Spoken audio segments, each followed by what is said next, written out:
The moment my laptop camera flickered, I should have known something was off. Not the usual Wi-Fi hiccup in Amsterdam kind of flicker, but the kind that whispers, "This call's about to gut you."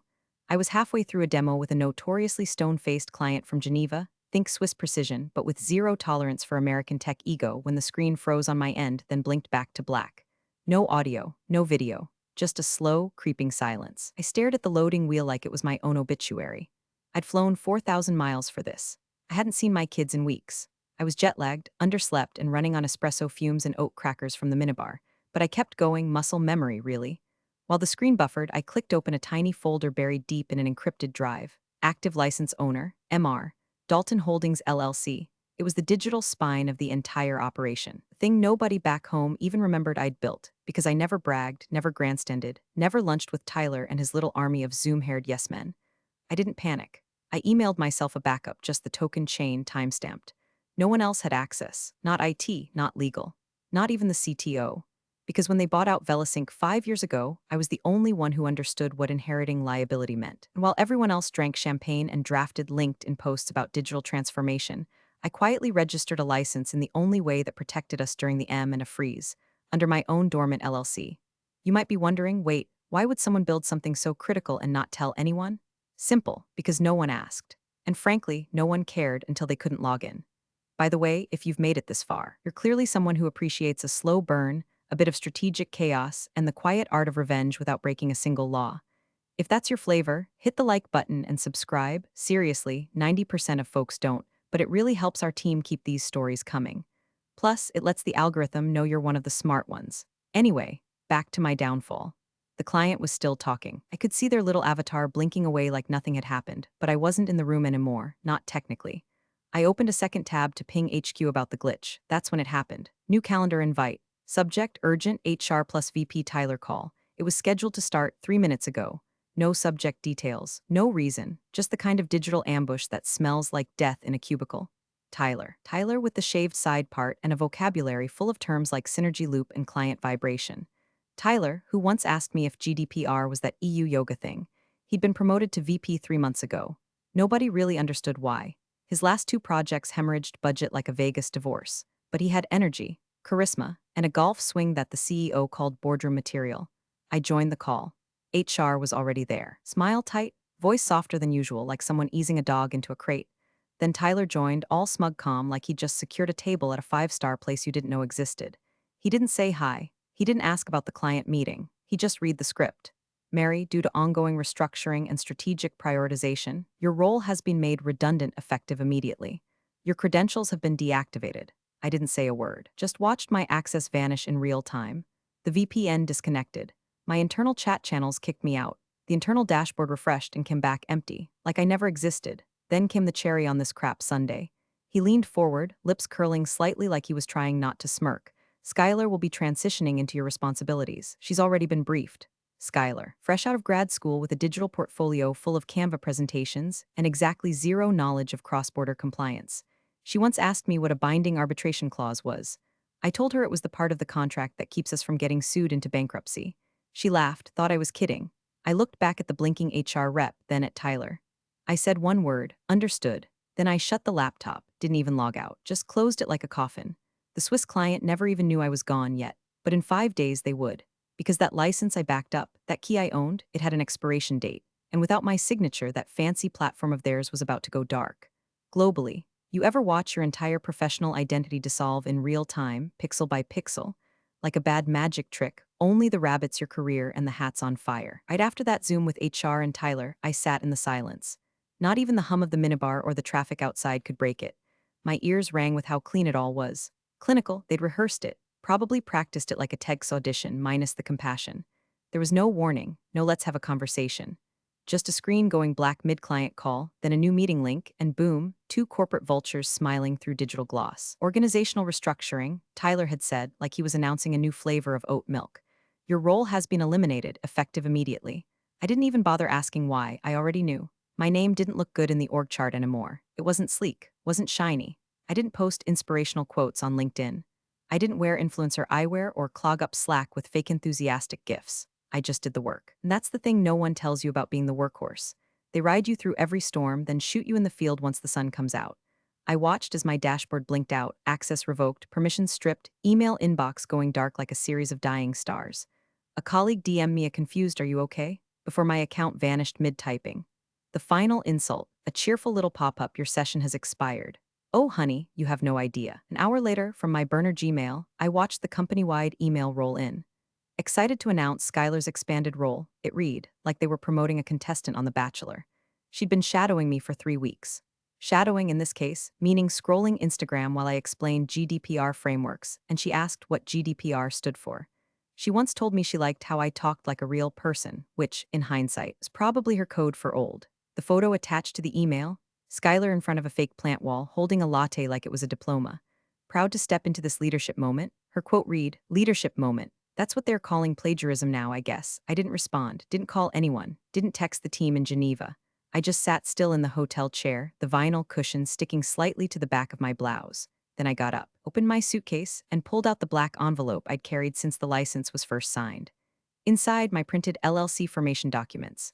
MR, Dalton Holdings. The quiet little company with no logo, no website, no ego, just one job. Own the damn license that kept a $90 million software agreement compliant in the EU. I walked over to the desk, took a photo of the docs, and uploaded them to a secure folder. And I opened the license portal. Looked at the countdown timer, 5 days, 17 hours, 29 minutes until expiration. No action taken, no renewal selected. Because you see, Tyler thought by cutting me off he'd erased me, like I was some clerical oversight. A personnel ghost to be exorcised with a few strokes of HR's wand. But what he didn't know, and Skylar sure as hell didn't know, was that the contract wasn't with Delmora Inc. Actual license was between the European client and MR. Dalton Holdings LLC, and I, unfortunately for them, am Mary Dalton, the named grantor, the key holder, the only person alive with the authority to authenticate that token. Without my digital handshake, the software they'd promised would audit every compliance transaction across 12 countries. It goes belly up, dead in the water. I didn't gloat, didn't laugh, didn't even smile. I just stared at the screen, sipped the last of my cold hotel coffee, and whispered the same word I'd used in the Zoom, "Understood." Then I powered the laptop down and watched the lights go out. Not just on my screen, on theirs. I didn't waste a single breath on appeals or exit interviews. Let them keep the severance package. I'd already built my parachute years ago. Instead, I booked the next morning's flight to Geneva, stuffed everything into my roller bag like I was leaving a motel after an affair, and walked straight past the hotel lobby like a ghost clocking out. I didn't even tell my client I'd been fired. I figured I had 5 days before the silence turned into sirens. 5 days before the license token I controlled quietly bled out, and the entire compliance platform across their enterprise blinked off like someone yanked the plug on a Christmas tree. By the time my boots hit Swiss soil, the buzzing started. At first, it was subtle. One of the analysts on the client side emailed me from her personal address. "Hey, Mary, weird question. We can't see phase 2 records on the dashboard anymore. Is that a glitch on our end?" Then came another. "Mary, we've had 5 login failures in the last hour. Is there a server issue we should know about?" By the time I checked into my suite at the Beau Rivage, an overkill of Baroque molding and silence, I'd missed 9 calls. All unknown numbers. All likely from people who just realized that Skylar from onboarding didn't know what the hell a digital authentication token even was.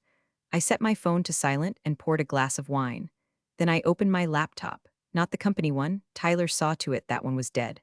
I meant the personal one. One wired into 3 different encrypted drives and a private domain registrar they wouldn't even know to subpoena if they tried. I logged into the license management portal. The interface was plain, no logos, no corporate flair, just a series of keys with countdown clocks beside them. And there it was. Token, active, status, valid, expiration, 4 days, 19 hours, 12 minutes. No renewals scheduled. No delegation authorized. And then, just below the timer, the clause I'd embedded into the original shell agreement. Plain text, ironclad. License remains valid only with active authentication by named grantor, MR, Dalton Holdings LLC. I'd written that line myself, not the legal team. Me. Back when the whole deal was on fire during the Velisink acquisition and the CTO was busy golfing with investors while I patched together the compliance infrastructure with a bottle of aspirin and a prayer. Nobody wanted to touch liability, so I stepped in, created the LLC, registered the token, embedded the clause, and in return, silence. No thank you, no bonus, not even a line on the org chart. They treated it like a side note. But now, that clause was the ticking heart of the entire operation. Without my digital signature, the license would expire and the software would fail regulatory checksum within hours. Once it failed that audit pass, European regulators would freeze the client's operations until recertification. Translation: millions in losses. Fines, contract breaches, panic, and none of it was my doing. I hadn't sabotaged a thing. I hadn't tampered, leaked, or interfered. I had simply not acted, not renewed, not clicked the button that said, yes, I authorize this license to remain active under the agreed terms, and no one else could, not Tyler, not Skylar, not even the CEO. Erased my credentials, thinking that's where my power lived. But they forgot the golden rule of enterprise software. It's not who builds it, it's who owns the key, and they handed me that key years ago. Practically begged me to take it, so now I waited, not to attack, not to gloat, just to watch, because the system was already cracking. The client hadn't gone public yet, they were still in the maybe it's a bug phase. But that window, it was closing fast. And when it slammed shut, the lawsuits would follow. I closed the portal, stood by the window, and looked down at the lake. A light fog was rolling in, soft and slow, just like what was about to hit Delmora. They had 4 days and change to fix a problem they didn't even know how to define, and the only person who could save them was the one they'd deleted like junk mail. Back at Delmora HQ, while I sipped espresso under a gray Geneva sky, the cascade began. It started innocently enough. Skylar uploaded her first week vision statement to the team drive, color-coded, overly cheerful, heavy on buzzwords like synergize and brand elevation. No mention of tokens, no understanding of jurisdictional compliance. Just pastel PowerPoint slides and emojis in bullet points. Tyler, meanwhile, was busy peacocking. He posted a filtered headshot to LinkedIn, him in front of a dry erase board like he'd just solved world hunger. Caption, proud to announce a new phase of strategic leadership at Delmora. Welcome Skylar Jameson to the helm of global compliance innovation. Big things ahead. Hash next gen leadership hash Delmora forward 200 likes. 30 comments, one fire emoji, and not a single person asking, wait, where's Mary? But across the Atlantic, in a quiet office outside Munich, the European client systems coughed once, then flatlined. Their dashboard logged thousands of failures per minute. Compliance audits halted mid-run. Access tokens returned a bright red invalid grantor error, and buried in the logs, plain as day, token de-authenticated. Ownership mismatch. See, the system didn't crash. It refused to run. By design. Because the contract we'd signed with their board included a clause that mirrored my original license language. All validations had to originate from the named entity. And Skylar, bless her caffeinated heart, wasn't the named anything. She couldn't authenticate even if she offered the system a blood sacrifice. The client's internal legal team didn't panic right away. At first, they did what corporate legal always does, assumed it was a software issue. Opened a ticket, waited for a reply, they didn't get one, because nobody at Delmora had the credentials to access the license registry. So by the time someone finally noticed the token trail led to MR, Dalton Holdings LLC, the audit clocks had already tripped. Under the terms of the contract, every hour of system failure initiated a rolling penalty. Euros 50,000 per hour, roughly $1.2 million per day. Compoundable, non-negotiable. And the timer was already at 8 hours, 42 minutes. That's when Tyler sent his first email to my personal inbox. Subject, urgent license assistance, needed the body was a jumble of false comm and corporate groveling. Hi Mary, hope you're well. There appears to be a miscommunication regarding the license grantor details for the Delmora Helvex deployment. We're hoping to quickly resolve the issue to avoid further complications. Would you be open to a brief call to clarify next steps? Best, Tyler R., VP Global Solutions. No apology, no accountability. Just a snake in a necktie pretending the blade he twisted in me was actually a handshake. I didn't reply, not because I was being cruel, but because it wasn't my problem. They voided the agreement the second they terminated the grantor. That's what Tyler never understood. Compliance isn't a vibe, it's a contract. And contracts don't care about office politics. Back at Delmora, the silence was cracking. Engineers couldn't reboot the platform because it was cloud authenticated through the revoked token. Support calls piled up from the client's regional branches. Nobody had an answer. Everyone had excuses. Meanwhile, in Geneva, I took a walk along the lake. No laptop, no briefcase. Just me, a scarf, and the knowledge that for once, my absence was louder than any noise I could have made. That night, a former colleague DM'd me. Just one line, they're spiraling. I think they just realized you were the license. I didn't answer. I just set my alarm for the next morning and went to sleep knowing the storm had only just begun. At 7:03 a.m., Geneva time, the first domino tipped. The client's compliance officer, an icy man named Hosser, whose voice once made an entire procurement team cry during onboarding, formally triggered Clause 14.3 of the Helvex Delmora contract, breach notification and penalty accrual. The clause was plain, stark, European in its bluntness. In the event of sustained software deactivation, not due to force majeure or pre-agreed maintenance, vendor shall incur a penalty of Euros 50,000 per hour until system restoration and retroactive certification is confirmed by client's legal. Translated to USD, about $1.2 million every 24 hours. Non-negotiable, no appeal. And just like that, the clock started ticking. Inside Delmora's San Francisco headquarters, panic metastasized like black mold. Tyler called legal. Legal called the CTO. The CTO called the VP of infrastructure. Everyone started blaming firewalls, APIs, phantom updates, anything but the truth. But then someone dug up an old email thread, buried in a folder marked VeloSync Integration Legacy Docs, a thread from 5 years ago. Me, the CTO, and a sleepy junior attorney named Jonah, who's probably in therapy now. Subject line, interim license holding structure urgent sign-off required, Jonah had asked. So just to confirm, Mary, you're setting up an LLC to temporarily hold the operational license until Delmora formalizes entity ownership? I'd replied, correct. MR, Dalton Holdings LLC will act as named grantor until Delmora assumes direct liability.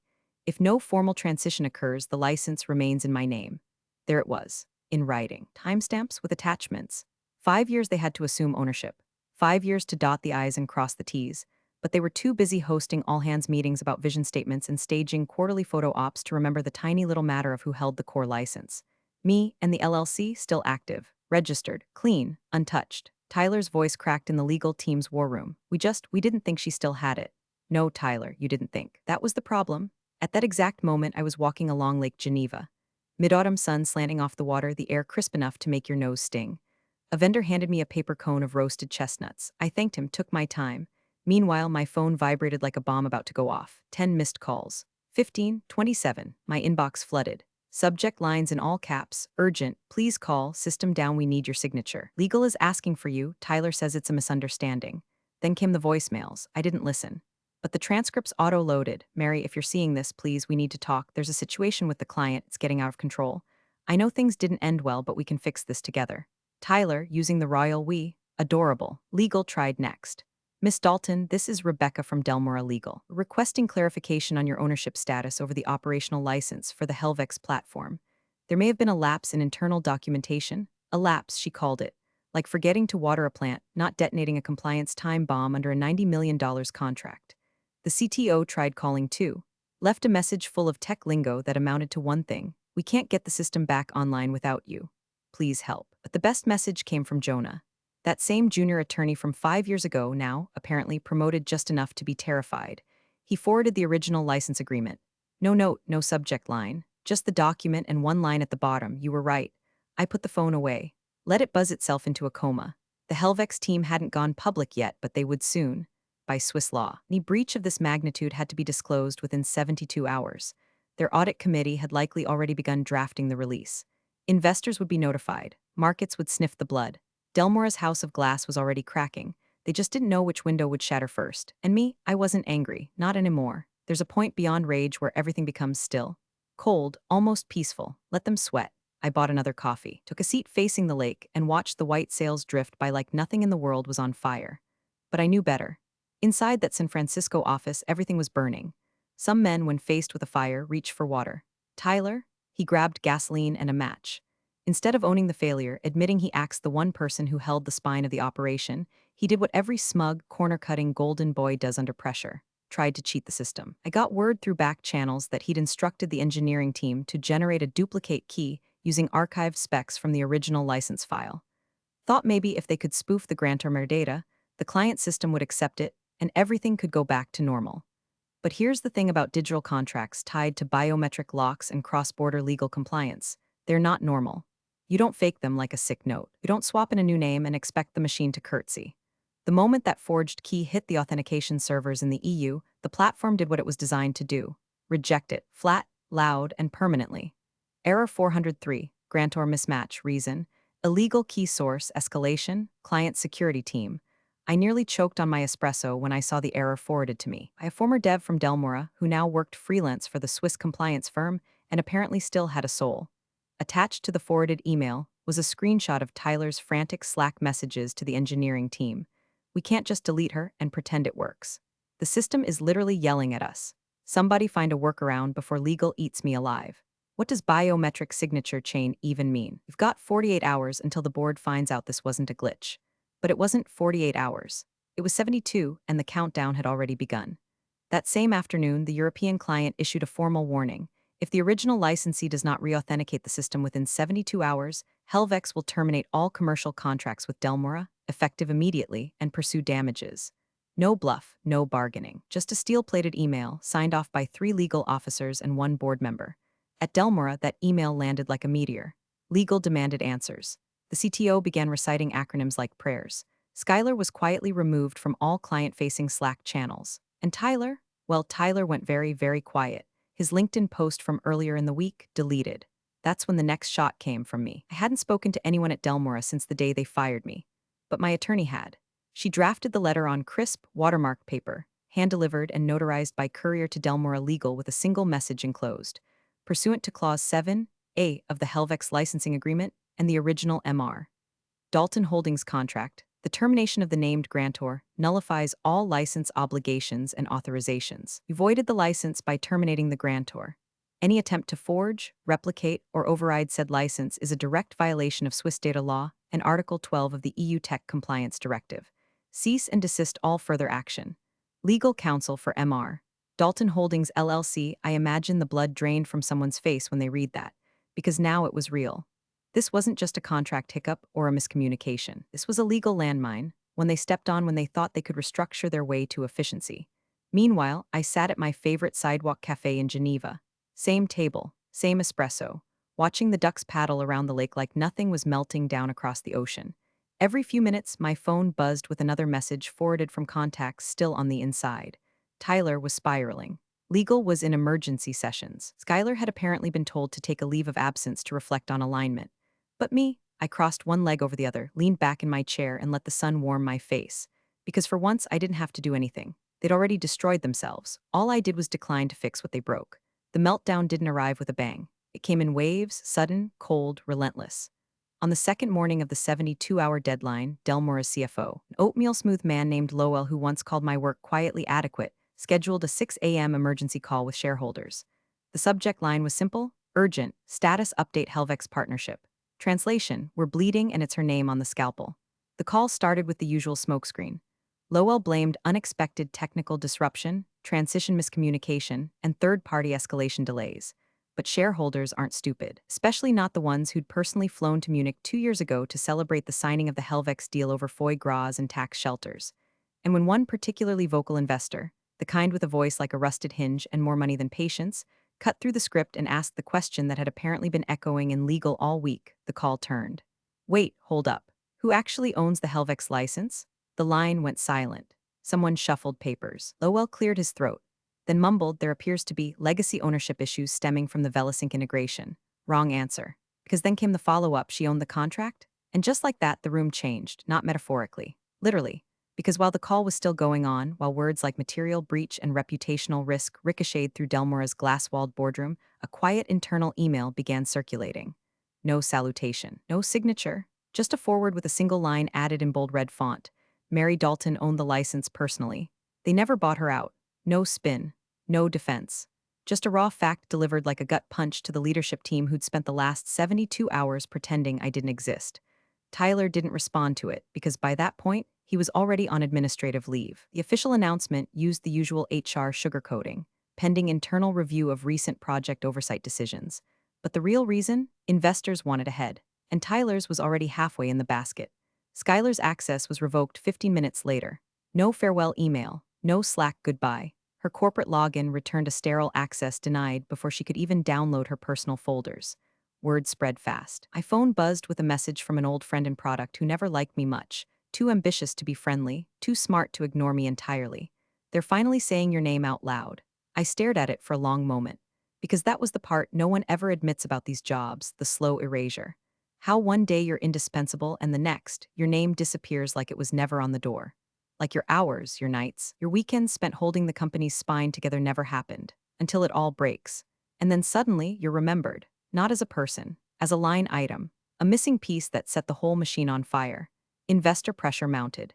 The Helvex board issued a preliminary breach declaration to their regulators.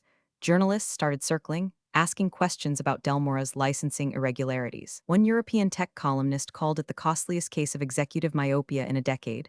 And through it all, I stayed silent. No press release, no social media clapback, no op-ed dragging them by their $300 haircut. I just kept walking, kept sipping coffee, kept reviewing my options. Because what they didn't know, what no one on that shareholder call understood yet, was that Helvex had already reached out to me. Privately. discreetly. They weren't asking for help restoring the license. They were asking if I'd consider offering them a direct agreement, on my terms, because now they knew the truth. They'd never needed Delmora, they just needed me. The message came in the form of a discreet email, clean signature block, minimal pleasantries, straight to the point. Subject, Private Inquiry Continuity Solutions. It was from Helvex's chief strategy officer. Not legal, not procurement. Strategy, which meant they weren't looking for resolution. They were looking for permanence. I didn't open it right away.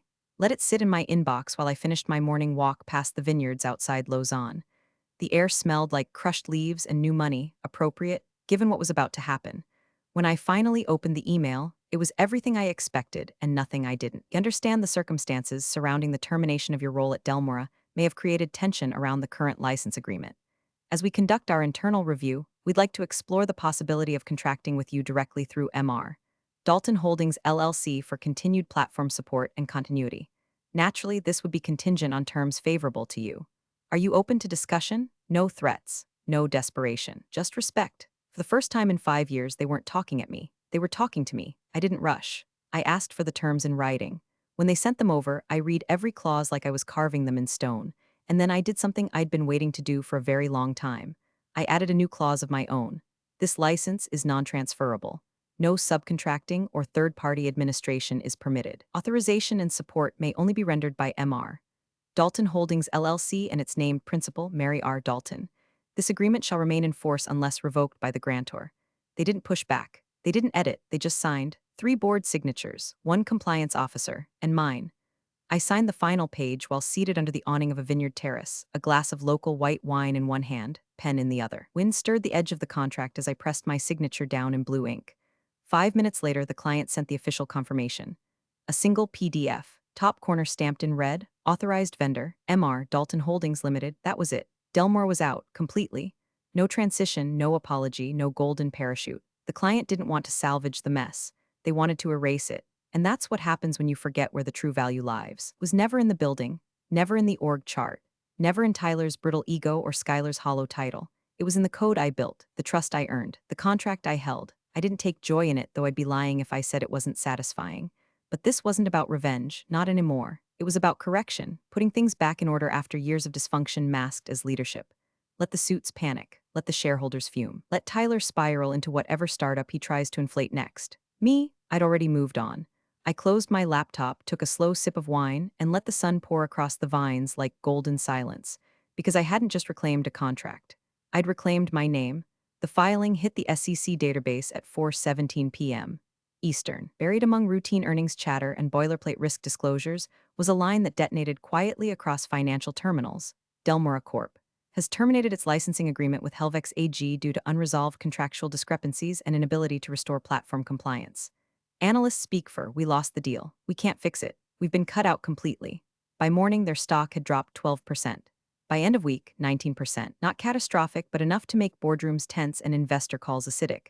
Enough to expose what had been obvious all along. They'd bet the house on a deal built around someone they'd fired over Zoom. Meanwhile, Tyler vanished. No formal announcement. No farewell post. Just silence. His LinkedIn, once a stream of hash leadership quotes and latte-filtered headshots, went blank. The page redirected to a 404 within days. Rumor had it he was consulting abroad, but insiders knew better. No one wants a strategist whose strategy ended in legal fire and financial hemorrhage. Skylar didn't even get a headline. She quietly resigned, effective immediately after reflecting on alignment, according to a vague HR email someone forwarded me, followed by a string of eye-roll emojis. And me? I launched the site that same week. Dalton Continuity Com tagline, independent solutions. Owned, delivered, secured, no flash, no team bios, just one page, clean and intentional like a contract with no loopholes. My name, my entity, my ownership. I didn't announce it, didn't promote it, I just made it visible. And it was enough, because people talk. Clients read between the lines. Vendors notice who kept their systems running and who let them fail. I'd already received 2 inbound messages before the site even indexed on Google. One from a former client whispering about a restructuring deal. The other, a firm I'd never worked with but who'd heard exactly what had gone down. I was no longer that woman from compliance. I was the continuity. The power didn't come from yelling. It came from holding the keystone and waiting while they dismantled their own foundation. A week later, a courier arrived at my door in Lausanne. No sender listed, just a cream-colored box sealed with burgundy ribbon. Inside was a bottle of Helvex's private label red and a handwritten note. Just one line, for the one who owned the key all along. I didn't smile, not exactly. I poured a glass, stepped out onto the balcony, and let the quiet hum of autumn swirl around me. They'd taken my access, my position, my title. But in doing so, they'd handed me something far more permanent. Because ownership isn't about the badge you wear or the office you sit in. It's about the line in the contract that no one reads until it's too late. And I wrote that line. They erased my credentials. I erased their contract. Appreciate you sticking around, you legends of the break room. Subscribe for more chaos. Let's make your old managers spill their coffee in fear.